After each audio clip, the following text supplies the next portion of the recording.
This is a member, we'll call him Mr. Jones, and he lives in Virginia. And one evening last year, he was driving home with his 2 small children in the car, and he discovered a huge home fire in his neighborhood. Now, fortunately for Mr. Jones, neither him and his family or his home was damaged, but the fire tragically did claim the life of one of his neighbors, a young woman, and it put 20 families out of their homes. The very next morning, out of the blue, Mr. Jones gets a call from a USAA MSR. Mr. Jones, we heard there was a huge fire in your neighborhood. Are you okay? Is your family all right? Is there anything we can do for you? It completely astounded Mr. Jones. He described it as the most professional yet compassionate and personal experience he'd ever had with an organization. And he's been a professional in the luxury hotel industry for the last 20 years, so he knows a personal interaction when he sees one. It completely changed the way he thinks about USAA. He had just thought of us as somebody that he bought his home insurance from. Now he considers us a friend, a trusted partner. There was a relationship formed on that day, which, unless we do something like try and offer him a credit card, will never be broken. And these phone calls are examples of things we call touch points. And these touch points span just not the 2 scenarios that I described, but all the different journeys and contexts in our members' lives, whether they're huge things like joining the military or being deployed or having babies and getting married or buying houses, or whether they're the smaller, routine, boring, mundane things like buying groceries and buying coffee and putting gas in your car. And of course, we don't just interact with people on the phone channel. We interact with people across a couple of dozen different channels. Apps, websites, texts, emails, in person, a couple of different phone channels, right? The automated phone channel and the live phone channel. In fact, in the 10 minutes or so we've been talking, we interact with people a lot. 31 member emails received, 150 prepaid card transactions, 10,000 credit card transactions, 20,000 debit card transactions, 11,000 mobile logons, even 68 member faxes received. And all of those touch points, think of those as the kind of the front of stage. All of those touch points are enabled and supported by everything that 28,000 people, because that's how many people work at USA, everything that 28,000 people do to keep a Fortune 500 sized company running day to day. All the products, all of the advice, all the projects, the hundreds of millions of dollars we spend on internal projects, improving our digital touch points, for example, all the business rules, everything plugs into the back of all of these touch points. It's the backstage stuff. It makes for a hellishly complex ecosystem. Millions, if not billions, of connections. The stuff below the line, these boxes, some of which are outlined in red and green and yellow, represent the different channels that we use to interact with people and the touch points within them. So single web pages in some cases, single app screens, single letters, single calls, and how we map that to all of the activities. So the reason that these touch points here exist is the boxes above it, which now gives us the ability to start putting measurement behind those things and using this as a live dashboard. How well is this touch point satisfying these member tasks, or in some cases, these business tasks, because the businesses want things out of, a business wants things out of touch points too, as well as members. And now we've got measurement systems, we can start turning it red, green, or yellow. Okay, hey, this one's not doing so well against the measurements and metrics we define as important. The other interesting thing, and this is really where it starts to become more of a connected management system we can do, is you should be able to touch on one of these and zoom in to a single touch point. So this is one of the 50,000 touch points that we have. This is fake data at this point still. Bill pay on mobile. So on our mobile app, you can pay bills. So we've got this touch point. Who owns that touch point within the business? Who is responsible for the nurturing and caring and feeding and the catching of that particular ball? Is it red, green, or yellow, and what metrics are behind that? Which products connect to it from behind? Let's check it with the bill pay. It's clearly most likely the checking account, maybe a credit card. And it's connected to the checking account product, not in a awareness or acquisition phase, but in a servicing phase of the kind of product life cycle. What patterns or standards is it using? What people process technology and information, back office enablers is it connected to? What projects are working on it currently? So we can start to think about doing version control. Because I don't know about you, but USAA has got a lot of projects and a lot of people, and sometimes, just sometimes, you've got two teams working on the same touch point without knowing about it. So this really helps that kind of version control and not duplicating or even worse, overwriting information. So we've identified about 35 different roles at USAA, which is a big chunk of the 28,000 employees, who can benefit from this touchpoint management system as we build it.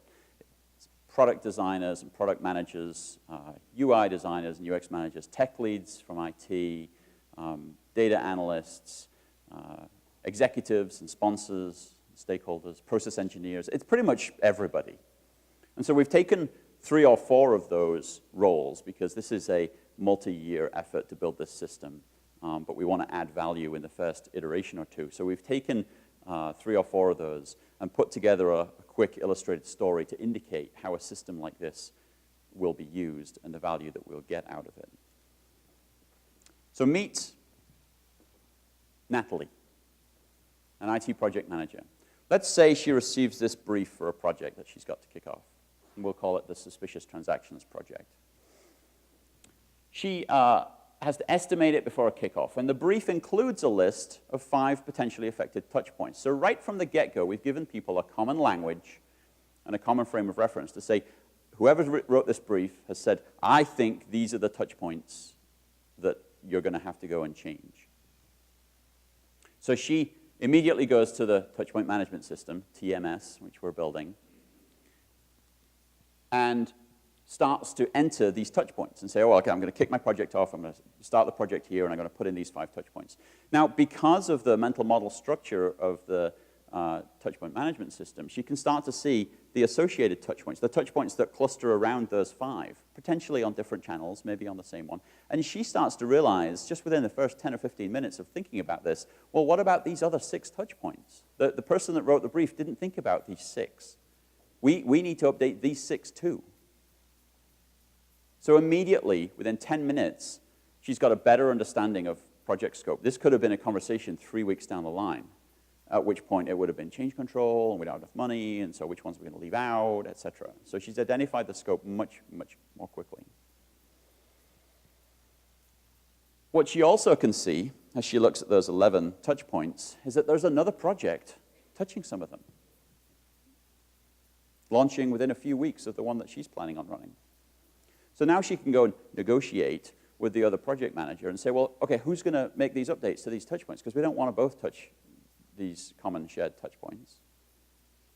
What efficiency advantages can we get while the patient is still open? While the hood is open would be a better analogy for USAA.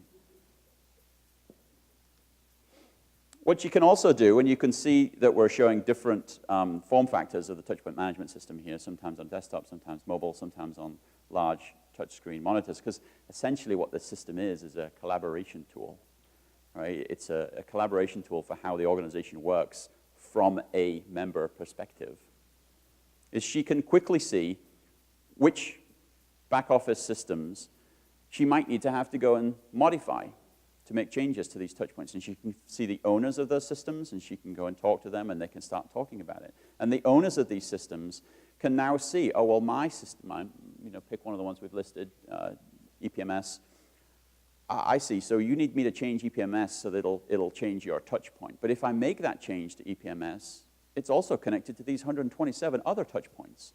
What unintended consequences am I going to have to these other 127 touch points if I make the change for you? We need to make sure that we're not creating more problems than we're solving. Imagine elsewhere in the organization. Perhaps there is a channel manager responsible for the digital channel, and he's talking to his product manager from one of the lines of business. And they're using the system to look at live funnel performance data because the product manager is interested in getting more people signed up for his checking account or credit card. As they're looking at that data, they can see, oh, look, there's this project manager called Natalie who's going to be changing some of these touch points that we're interested in a few weeks. Hey, maybe we should go and fix some of the existing problems with these touch points that we know about rather than, or before, we introduce new capabilities. Let's catch some of the existing balls that are in the air before throwing new ones up. So they can now make some notes. So it's a workflow and documentation and traceability system.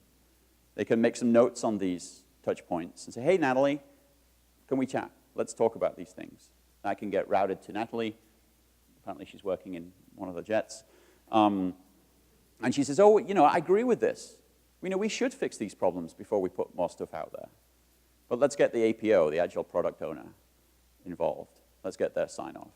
So they can prepare something and they can take it to Patricia, the APO, who with all of this information at her fingertips now can make this decision on should we, in a much more agile fashion, should we decide to fix the existing stuff or put more stuff out there. Of course, she makes the right decision, fix some existing stuff in this case.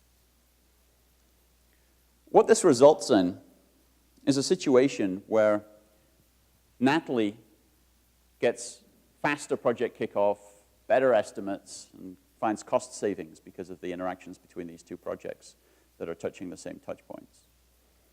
Frank, the product owner, got real-time access to data, and he got to improve the acquisition rate of his product. James was able to improve the touch points he owns with little to no funding because he got work done while the hood was open. And Patricia was able to pivot her project, getting more value out of it with the information she has available to her. And of course, ultimately, members get better experiences faster.